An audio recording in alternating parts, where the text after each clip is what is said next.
Alhamdulillah nahmaduhu wa nasta'inuhu wa nastahdiih wa na'udzu bihi min shururi anfusina wa sayyiati a'malina man yahdihillahu fala mudilla lahu wa man yudlil fala hadiya lahu ashhadu an la ilaha illallah wahdahu la syarika lahu وأشهد أن محمدا عبده ورسوله لا نبي ولا رسول بعده اللهم صل وسلم على حبيبك الكريم صلى الله عليه وسلم وعلى آله وأصحابه ومن تبعهم بإحسان إلى يوم القيامة أما بعد فيا عباد الله أوصيكم وإياي بتقوى الله فقد فاز المتقون قال تعالى يا أيها الذين آمنوا اتقوا الله حق تقاته ولا تموتن إلا وأنتم مسلمون. Hadirin jamaah salat Jumat yang berbahagia,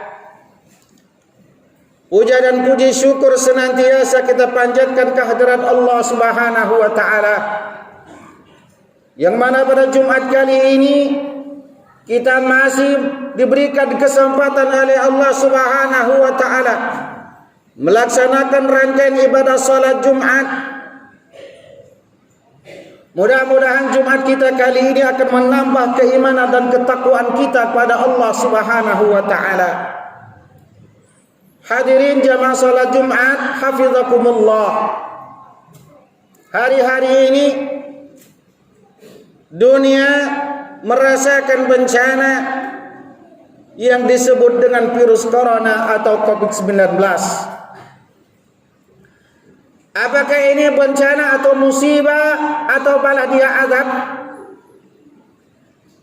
Kita sepakat bahwa seperti dikatakan oleh Allah Subhanahu wa taala, Allah tidak akan mengazab kaum ini selagi ada orang-orang yang beristighfar pada Allah Subhanahu wa taala. Hanya saja ini adalah musibah dan bencana yang menimpa seluruh dunia. Yang menjadi pertanyaannya adalah kenapa bencana itu terjadi? Hadirin yang berbahagia,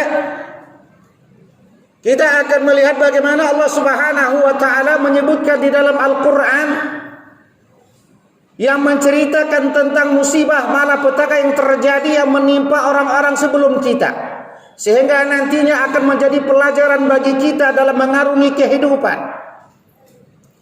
Yang pertama, bencana itu datang dikarenakan kesombongan. Tak dipungkiri lagi, bencana pertama didapatkan oleh iblis laknatullahi alaih karena kesombongannya enggan patuh kepada Nabi Adam alaihissalam sehingga ia terusir dari surga.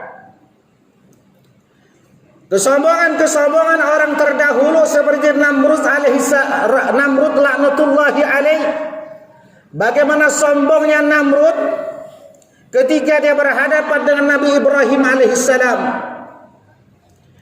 Ia mengatakan di hadapan para pembesarnya dengan mengatakan, saya adalah Tuhan kalian, dan semua pengikut yang mengakui itu.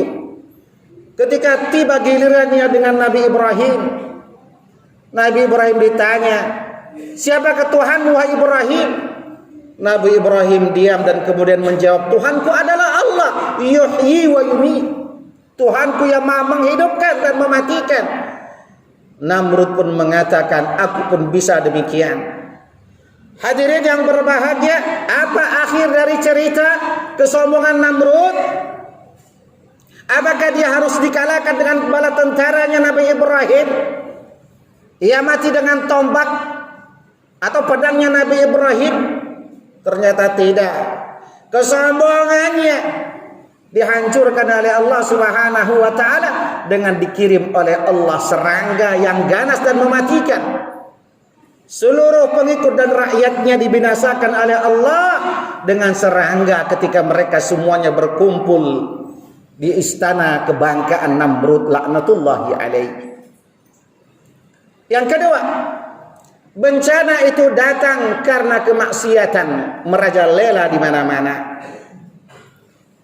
Banyak ayat yang menceritakan bagaimana Allah Subhanahu wa taala membinasakan kaum-kaum terdahulu. Misalnya disebutkan oleh Allah Subhanahu wa taala dalam surah Al-A'raf ayat 80 sampai 84. Walutan idz qala liqaumihi atatuna al-fahishata ma sabaqakum biha min ahadin minal alamin. A'innakum latatuna ar-rijala shahwatan min dunin nisa bal antum qaumun musrifun. Wa ma kana jawab qaumihi illa an qalu akhriju ala lutin min qaryatikum innahum unasun yatatahharun fa anjaynahu ahlahu illa imra'atahu kanat minal ghabirin fa amtarna 'alaihi matara fanzur kaifa kana 'aqibatul mujrimin. Singkatnya dari ayat dalam surah Al-A'raf itu Nabi Lut memperingatkan kaumnya. Bahkan dalam ayat yang lain 3 kali Nabi Lut memperingatkan kaumnya agar berhati melakukan kemaksiatan yang merajalela. Gay. Perbuatan yang melampaui batas seorang laki-laki menyukai kaum laki-laki dan sekarang pun terjadi. Apa kata Nabi Lut? Innakum latatuna al-fahishata ma sabaqakum biha min ahadin minal alamin.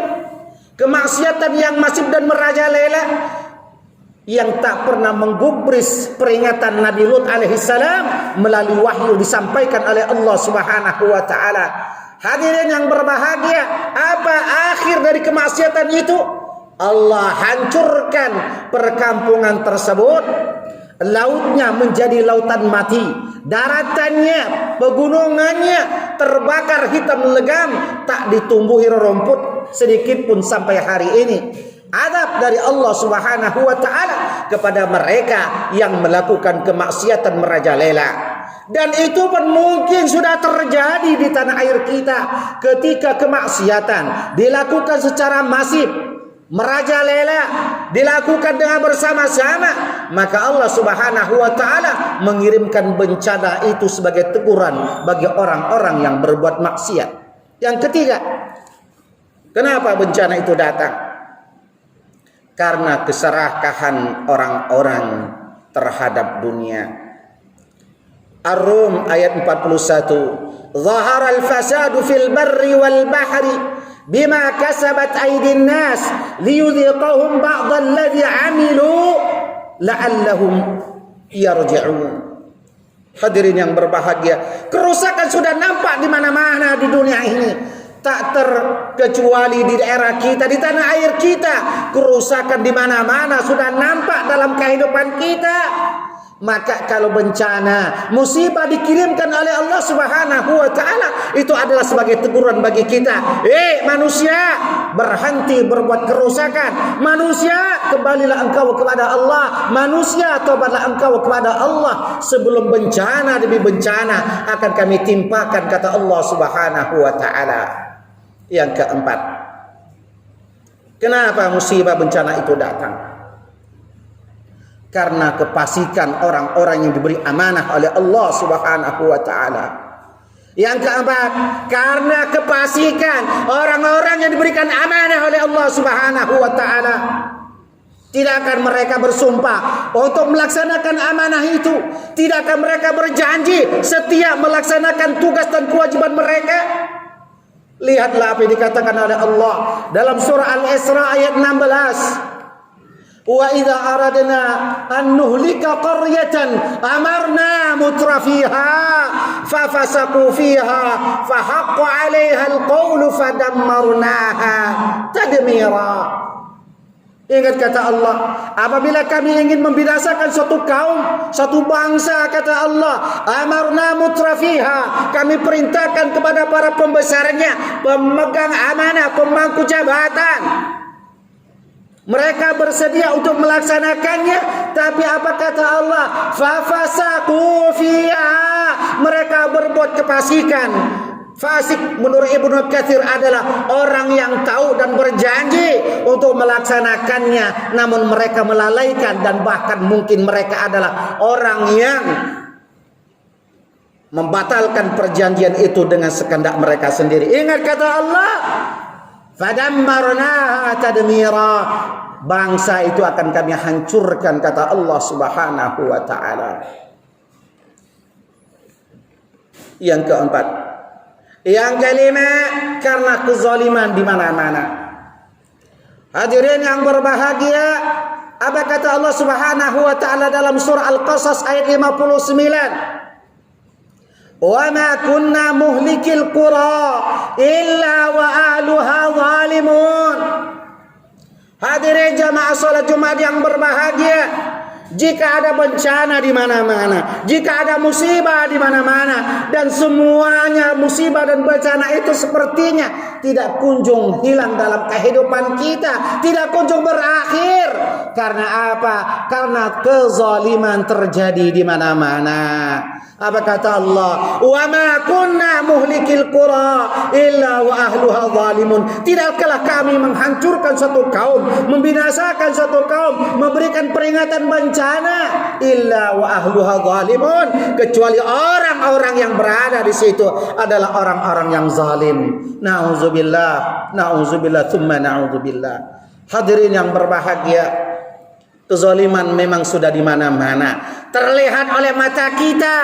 Bahkan mungkin kita mengetahui tapi kita diam dengan kezaliman itu. Bahkan ada manusia yang sengaja ikut-ikutan berbuat zalim bersama mereka. Maka Allah Subhanahu wa taala pun akan mengadab orang-orang yang ikut berbuat zalim. Yang keenam, diamnya orang yang saleh terhadap maksiat dan dosa serta kezaliman.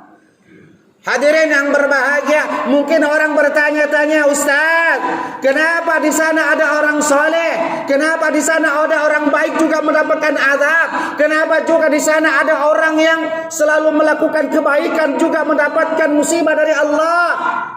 Hadirin yang berbahagia, Allah sudah jawab di dalam surah Al-Anfal ayat 25. Wattaqu fitnatan la tusibanna alladzina zalamu minkum khassah. Apa kata Allah? Hadirin yang berbahagia, takutlah kalian, kata Allah, akan bencana, akan musibah yang tidak hanya menimpa orang yang zalim di antara kalian saja.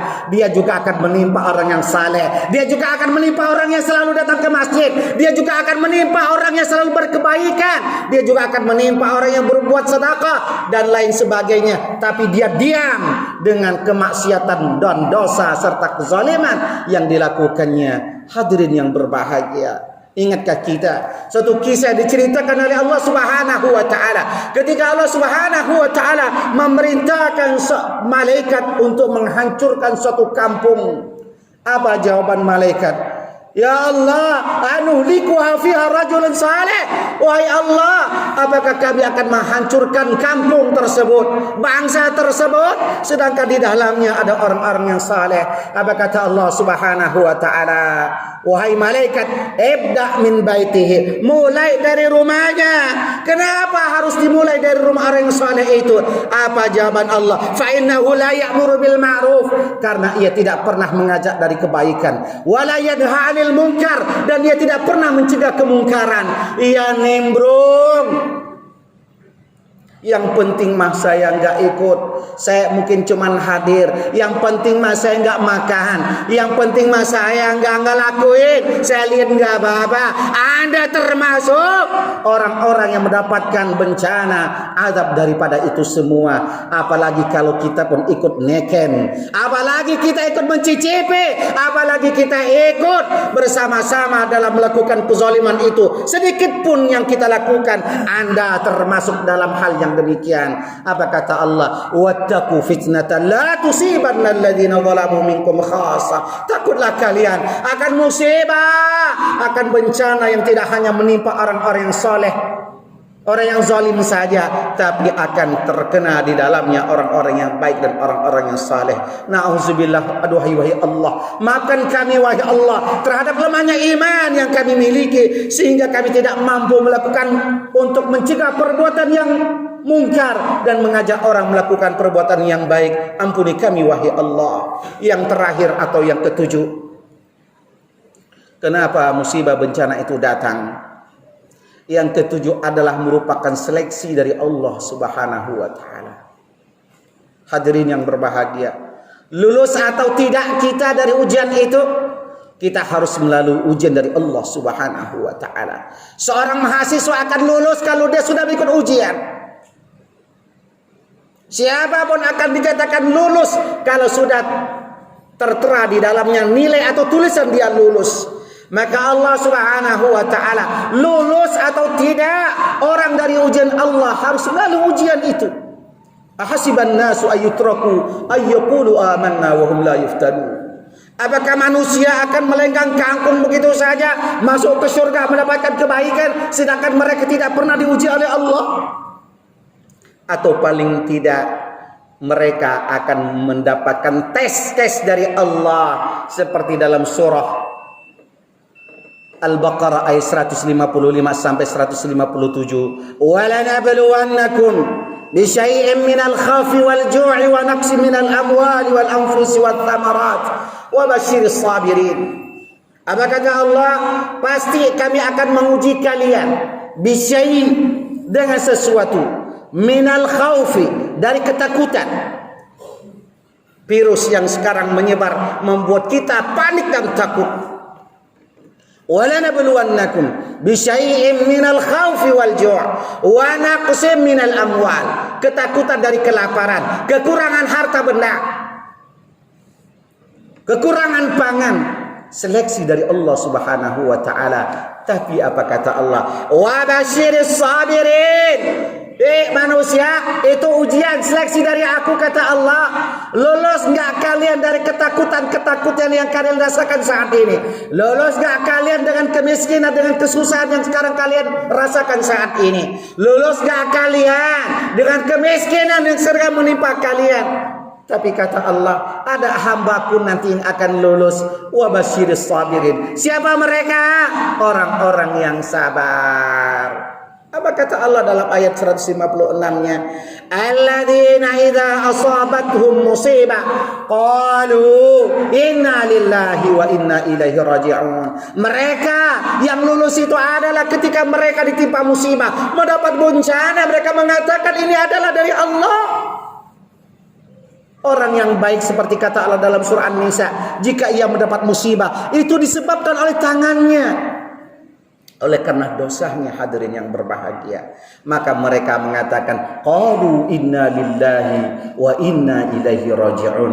Ungkapan inna lillahi wa inna ilaihi raji'un bukan hanya ketika ada yang orang meninggal dunia, hadirin, tapi harus diungkapkan ketika orang mendapatkan musibah seperti yang tadi kita sebutkan.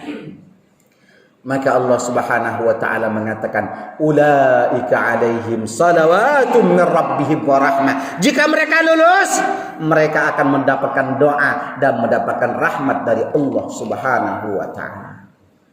Hadirin jamaah salat Jumat yang berbahagia, itulah 7 penyebab bencana itu datang yang disebutkan oleh Allah Subhanahu wa taala di dalam Al-Qur'anul Karim. Mudah-mudahan dari ketujuh yang tadi kita paparkan menjadi pengingat bagi kita semua dan sekaligus menjadikan kita orang yang selalu waspada sekaligus meningkatkan ketakwaan kita kepada Allah, mendekatkan diri kita kepada Allah, memperbanyak zikir kita kepada Allah, seraya memperbaiki taubat kita kepada Allah Subhanahu wa taala. Hadanallahu wa iyyakum ajma'in. Taqabbalallahu minna wa minkum tilawatahu innahu huwal ghafurur rahim. Wa qur rabbighfir warham wa anta khairur rahimin.